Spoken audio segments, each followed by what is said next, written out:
Hello my lovely students, this is Meenakshi Varshney. Welcome back to my channel Smart Classes with Meenakshi Varshney.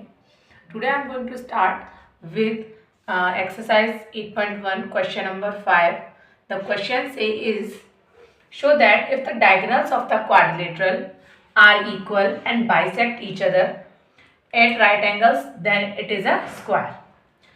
तो question को हम solve करने से पहले please मेरे चैनल को सब्सक्राइब करें, वीडियो को लाइक करें, शेयर करें, जिससे कि मैं नई नई वीडियो डालूँ अब तक पहुँचती रहे। तो अब क्वेश्चन क्या कहता है, क्वेश्चन बहुत इजी है। इसी जैसा लगभग सिमिलर क्वेश्चन हम एक पहले सॉल्व कर चुके हैं। आई थिंक वो थर्ड क्वेश्चन है आपका इसी एक्सरसाइज का। डिफरेंस क्या है, बस वहाँ रोम्बस प्रूव करवा रहा था, यहाँ पे इसे स्क्वायर प्रूव करना था। तो पैटर्न वही रखेंगे अपना सॉल्व करने का, थोड़ा सा चेंज है। तो पहले आइए हम उतना ही सॉल्व करते हैं। इसके प्रूफ में लिखते हैं कि हमें क्या क्या प्रूव करना है। तो चलिए पहले फिगर बना लेते हैं क्वाड्रिलेटरल। ये मेरा क्वाड्रिलेटरल, ओके, ये हो गया क्वाड्रिलेटरल। क्वाड्रिलेटरल में क्या क्या गिवन है पहले वो देख लेते हैं हम। दो डायगोनल गिवन है, ये थोड़ा फिगर सही से नहीं बना, A B C D, okay, जिसमें ए सी इक्वल है बी डी के, डायगोनल है। उसने बोला है the diagonals of the quadrilateral are equal and bisect each other. Bisect का मतलब क्या होगा कि ओडी इक्वल हो जाएगा ओबी के, ओए इक्वल हो जाएगा ओसी के। दूसरा तीसरी चीज क्या है उसने, एट राइट एंगल्स, कहाँ पर 90 डिग्री पर। तो मीन्स ये सारे आपके जो एंगल होंगे कितने होंगे, ये 90 डिग्री के। अब हमें क्या प्रूव करना है कि ये स्क्वायर है। देखिए हमने उस वाले क्वेश्चन में सारी साइडें इक्वल प्रूव कर दी थी, देन हम इक्वल हो गया था, हमने सारी साइडें इक्वल प्रूव कर दी थी, तो हमारा वो और 90 डिग्री पर उस पर था ही, तो हमने कह दिया था कि ये मेरा रोम्बस है। लेकिन स्क्वायर में ये सारी चीज़ें प्रूव करने के साथ साथ हमें ये भी प्रूव करना पड़ेगा कि यहाँ पे जो एंगल बनेंगे, ये एंगल मेरे 90 डिग्री के होंगे। साइड है तो मुझे इक्वल प्रूफ करनी ही है, जैसे हमने उसमें की थी।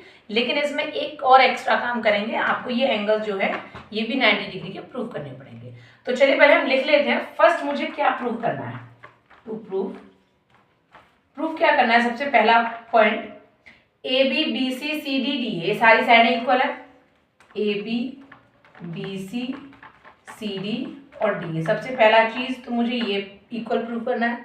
दूसरा क्या प्रूव करना है मुझे, एंगल ए इक्वल होना चाहिए angle B, equal angle C, equal angle D, और ये सब भी इक्वल होना चाहिए मेरा 90 डिग्री की, ओके। तो ये दोनों पॉइंट हमें प्रूव करने हैं। और जैसा कि हम सबसे पहले फर्स्ट वाला पार्ट सॉल्व करते हैं। और जैसे हम पहले वाले क्वेश्चन में कर चुके थे, क्या किया था भाई, हमने पहले ये दो अपोजिट ट्राइंगल्स कंग्रेंट प्रूव किए थे, वही करते हैं। इन ट्राइंगल ए ओ बी, आप ये दो ले सकते हैं, ऐसा नहीं कि मैंने ये दो लिए तो आप भी ये दो लो, आप ये दो भी ले सकते हैं। A O B and D O C, triangle D O C, ये दो आपके ट्राइंगल हो गए। चलिए इनकी बात करते हैं। जैसे कि क्वेश्चन में पहले से गिवन था ये हो, ओके। नाउ क्वेश्चन में हमें पहले से क्या गिवन है कि ओ ए इक्वल है ओ सी के, ओ ए इक्वल है ओ सी के। क्यों है भाई, क्योंकि उसने बोला था ना कि दोनों एक दूसरे को इक्वली बाइसेक्ट करते हैं। तो बाइसेक्ट मतलब होता है कि इक्वल पार्ट्स में डिवाइड करना। ये सारी चीजें मैं आपको पहले बता चुकी हूँ। तो ओ ए इक्वल है ओ सी के और ओ डी इक्वल है ओ बी के, ओ डी इक्वल है ओ बी के। ये दोनों चीज मुझे क्वेश्चन में गिवन है, तो मैंने इसका रीजन लिख दिया given. Now angle A O B, ये इक्वल हो जाएगा एंगल डी ओ सी के। क्यों, क्योंकि दोनों ही मेरे 90 डिग्री के हैं। आप ऐसे लिखना चाहो तो लिख दो, या लिखना चाहो वर्टिकली अपोजिट है आप वो भी लिख सकते हो, ऐसा कुछ भी नहीं है। तो आप कर सकते हैं, दोनों में से कोई सा भी आप रीजन देना चाहें दे सकते हैं। तो अब हम कह सकते हैं कि ट्राइंगल, तीन चीज हो गई, साइड एंगल। तो triangle A O B congruence हो गया ट्राइंगल डी ओ सी के, okay, by side angle side, S A S congruency, okay. Now अब हम कह सकते हैं कि A B equal to C D हो जाएगा, A B equal to C D हो जाएगा। क्यों होगा, by C P C D, कह सकती हूँ मैं इस चीज को भी। आइए, जैसा मैंने इसके साथ किया है आप इन दोनों के साथ भी कर सकते हैं। तो सिमिलरली में क्या हो जाएगा, A D equal to B C आ जाएगा, A D equal to B C, ये दो चीज आ जाएंगी। चलिए पहला मैंने एक ये निकाल लिया, एक ये निकाल लिया। नाउ अभी तो मैंने अपोजिट साइड इक्वल प्रूव करी है, अब हम क्या करेंगे, एडजेसेंट साइड्स को इक्वल प्रूव करेंगे। तो वहां इक्वल प्रूव करने के लिए, एडजेसेंट साइड इक्वल प्रूव करनी है, तो उसके लिए हम क्या करेंगे, उसके लिए एक ये ट्राइंगल ले लेते हैं, ए ओ डी और डी ओ सी, ये दोनों ट्राइंगल एडजेसेंट ट्राइंगल ले लिए। In triangle A O D and triangle D O C. ऐसा कुछ लेंथी क्वेश्चन नहीं है, आप ये मत सोचिएगा कि भाई बहुत ज़्यादा लेंथी हो गया, हमें समझ में नहीं आ रहा है, ऐसा कुछ भी नहीं है। क्वेश्चन बहुत ज़्यादा इजी, बस हमसे करना आना चाहिए और थोड़ी जो बेसिक चीज़ है वो आनी चाहिए हमसे बस। नाउ इस ट्राइंगल में हम जैसे कि ओ सी के इक्वल है, ओ ए इक्वल है ओ सी के, गिवन था ये आपको।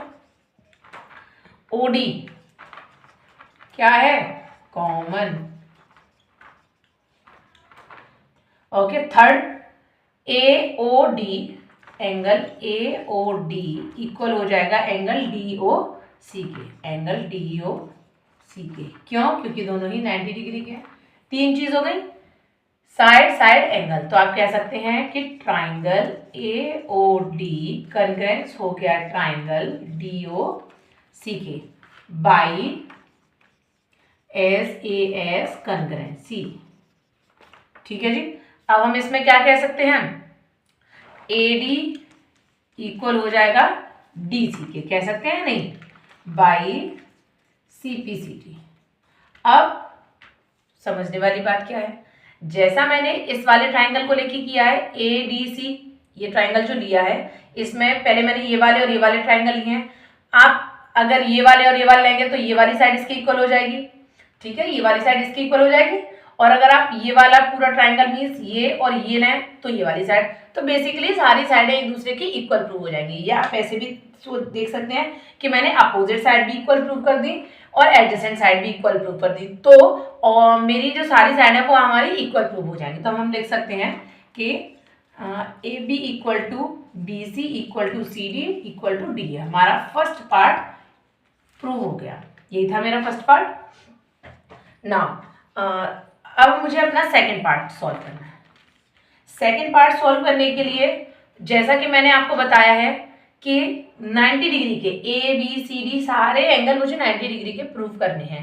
तो अब वो 90 डिग्री का प्रूव करने के लिए पहले मुझे एंगल भी तो इक्वल प्रूव करने पड़ेंगे कि एंगल इक्वल है या नहीं, तो पहले वही कर लेते हैं, 90 का हम बाद में देखते हैं। तो आइए अपना सेकंड पार्ट देखते हैं। अब मैं ट्राइंगल लूंगी ए डी सी और D B C in triangle. चलिए पहले इसे रफ कर लेते, थोड़ा स्पेस कम भी हो जाएगा, तो आइए पहले इसे रफ कर लेते हैं, थोड़ा स्पेस तब भी हो जाएगा अपना। नाउ अब अपना सेकंड पार्ट सॉल्व करते हैं। सेकंड पार्ट क्या है मेरा, फर्स्ट हम जैसे कि सॉल्व कर ही चुके हैं। सेकंड पार्ट में angle A, angle B, angle C और एंगल डी, दो चारों ही आपके 90 डिग्री के होने चाहिए और इक्वल भी होने चाहिए। तो सबसे पहले मुझे इक्वल प्रूव करना है, 90 का तो हम बाद में देख लेंगे, पहले मुझे इक्वल प्रूव कर देना है। तो मैं क्या करूँगी, ए डी सी, एक ये ट्राइंगल लीजिए, एक लीजिए D B C. Now in triangle A D C and triangle B D C, इन दोनों ट्राइंगल को अगर आपने कॉन्ग्रुएंट प्रूव कर दिया तो इसमें जो एंगल है, एंगल डी और एंगल सी, ये भी आपके एक दूसरे के कॉन्ग्रुएंट प्रूव हो जाएंगे। तो चलिए वही करते हैं सबसे पहले हम। तो angle A C equal to B D, first A C equal to होगा मेरा बी डी के। क्यों होगा, क्योंकि डायगोनल से और क्वेश्चन में गिवन है कि ये आपके इक्वल है। अगर आप नहीं भी लेना चाहो तो हम नॉर्मली भी कर सकते हैं। देखो अगर आपको नहीं लेना कि मुझे ए सी बी डी नहीं लेना, सबसे पहले देख लो, इसे हटाओ और सबसे पहले इसे हटा के ये देख लो कि C D equal to C D. क्यों, क्योंकि ये मेरा कॉमन है या नहीं, कॉमन पार्ट आ गया। दूसरा ए डी इक्वल टू हो जाएगा मेरा बी सी के, ए डी इक्वल टू हो जाएगा बी सी के। क्यों, क्योंकि हम ये प्रूव्ड अबव लिख सकते हो, प्रूव्ड अबव, ये आप ऊपर प्रूव कर चुके थे। थर्ड पार्ट जैसा कि अभी मैंने यहाँ लिखा था, अब वो ले लीजिए। A C equal to B D, A C equal to B, A C B D, sorry B D, क्योंकि ये भी आपको क्वेश्चन में गिवन है कि डायगोनल्स उसके इक्वल है। तीन चीज हो गए, तो दोनों ट्राइंगल एक दूसरे कंकरेंट प्रूव हो गए।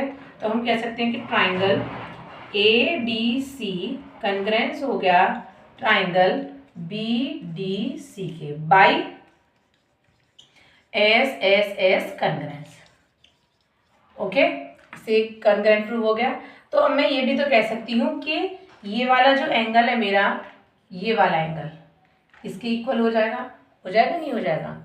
तो बस हम कह सकते हैं कि एंगल डी इक्वल टू हो जाएगा एंगल सी के by C P C T. जब ये दो एंगल आपके कंकरेंट प्रूव हो गए, इक्वल हो गए, अब मैंने ये वाले दो ट्राइंगल लिए थे, ये वाला और एक ये वाला लिया था, है ना। आप चाहो तो इस वाले को बेस बना के ये वाला ट्राइंगल ले सकते हो और एक ये वाला। तो इसी तरीके से आप जब सारे टर्न बाय टर्न लेते चले जाओगे तो आप क्या होगा कि सारे एंगल आपके आपस में इक्वल हो जाएंगे। ओके, नाउ आप लिखना चाहो तो लिख सकते हो similarly C angle C equals to angle B and angle B equals to angle A equals to angle D. क्यों? क्योंकि जैसे मैंने ये दो आपके ट्राइंगल लिए हैं, उसी तरीके से आप सारे ट्राइंगल ले सकते हैं ना। अब हम क्या करेंगे, अभी तो मेरा एंगल इक्वल आया है, ये एंगल इक्वल आया है, अब मुझे ये 90 डिग्री के प्रूव करने हैं। अब 90 डिग्री के प्रूव करने के लिए हम थोड़ा अगर बैक में जाए, फर्स्ट क्वेश्चन में मैंने वहाँ क्या किया था कि इस वाले ट्राइंगल को इसके कंकरेंट प्रूव किया था भाई, यहाँ 90 डिग्री के एंगल बन रहे थे ये, और ठीक है, एक दूसरे की कंकरेंट प्रूव किया था। अब जब आप इस वाले और इस वाले एंगल की बात करें, मैं इसे दे दे रही हूँ एंगल 1 और ये हो गया एंगल 2, ये दोनों भी आपस में इक्वल होंगे। अच्छा, एक चीज मैं आपको बता दूं, 90 डिग्री का प्रूव करने के लिए आपको यहाँ अगर देखो तो पैरेलल और ये सारी चीज है। अब पैरेलल हम कैसे प्रूव करेंगे वो भी हो जाएगा। अगर यहाँ आपकी पैरेलल साइड होती ऑलरेडी गिवन क्वेश्चन में ही, तो आप कह सकते थे कि बाय अल्टरनेट या इस तरीके से आपके इक्वल हो गए, लेकिन अब मेरे पास तो गिवन नहीं है। अब हम वो भी देखते हैं कैसे गिवन होगा। हमने अभी ये दो ट्राइंगल कंकरेंट प्रूव किए थे, जिसमें अगर आप इसे इसके ऊपर रखें तो एंगल 1 और एंगल 2 ये आपके कॉरस्पॉन्डिंग पार्ट होंगे जो कि इक्वल होंगे। तो अब मैं यहाँ से कह सकती हूँ कि एंगल 1 इक्वल टू हो जाएगा एंगल 2 हो जाएगा। क्यों? क्योंकि ये जो है आपके कॉरस्पॉन्डिंग पार्ट है। आप लिख सकते हो कि कॉरस्पॉन्डिंग पार्ट की वजह से, ठीक है, ये दोनों ट्राइंगल के कॉरस्पॉन्डिंग पार्ट हैं। तो ये तो एक ऑल्सो सॉरी कॉरस्पॉन्डिंग पार्ट हो गए। ऑल्सो आप एक चीज और अगर देखें यहाँ पे, मैं यहाँ लिख दे रही हूँ ऑल्सो, अगर आप इन दोनों को देखें तो यहाँ आप देख सकते हैं ये आपकी, यहाँ बता दे साइड से, ये आपकी पैरेलल लाइन है और ये आपकी ट्रांसवर्सल है, ठीक है। ये पैरेलल लाइन हो गई और ये ट्रांसवर्सल हो गई। तो ये वाला एंगल और ये वाले एंगल आपके अल्टरनेट इंटीरियर एंगल भी तो हो गए। तो उसके अकॉर्डिंग ये मैं ये भी कह सकती हूँ कि angle 1 equals to angle 2 due to alternate interior angles, हम कह सकते हैं। सिमिलरली जैसा इसमें हुआ है तो वैसा ही आप इनमें भी कर सकते हैं और बाकी सब में भी कर सकते हैं। तो एंगल 1 और एंगल 2 इक्वल अल्टरनेट इंटीरियर हो गए। जब ये दोनों आपस में हमने उसमें पढ़ा हुआ है कि अगर अल्टरनेट इंटीरियर एंगल आपके इक्वल होते हैं तो वो जो लाइंस होती हैं वो भी आपकी पैरेलल होती हैं। तो मैं कह सकती हूँ यहाँ पे कि ए बी पैरेलल हो जाएगा सी डी के, कह सकते हैं। सिमिलरली ये वाला पार्ट मैंने इन दो ट्राइंगल्स को प्रूव किया था तब ले लिया, तो इन दोनों के साथ भी तो यही होगा, सेम पैटर्न। तो आप जरूरी नहीं आप पूरा लिखें, आप सिमिलरली करके ये इतना भी लिख सकते हैं कि ए डी पैरेलल हो जाएगा बी सी के, हो जाएगा नहीं हो जाएगा। जब ये पैरेलल हो जाएंगे, अब और आइए, अब ये आपने पैरेलल ले लिए, चलो अब मैं इसका भी एक फिगर बना लेती हूँ। ये जब आपने पैरेलल ले लिया और ये आपकी ट्रांसवर्सल होगी क्या, डी सी, तो आपके यहाँ पे और यहाँ बनने वाले जो एंगल होंगे को इंटीरियर एंगल्स, जिनका सम क्या होता है 180 डिग्री, ये आपके सप्लीमेंट्री होते हैं और ये 180 डिग्री। तो ये वाला एंगल अगर आप इन्हें थोड़ा सा एक्सटेंड कर दें और ये है ना, तो ये रेड वाले जो बन रहे हैं ये आपके कॉरस्पॉन्डिंग सॉरी को इंटीरियर एंगल हो गए जिनका सम 180 डिग्री होता है। तो बस आइए भाई लिखते हैं। आप लिखना चाहो एक और पॉइंट एक्स्ट्रा लिख सकते हो कि ए डी पैरेलल है डी सी के।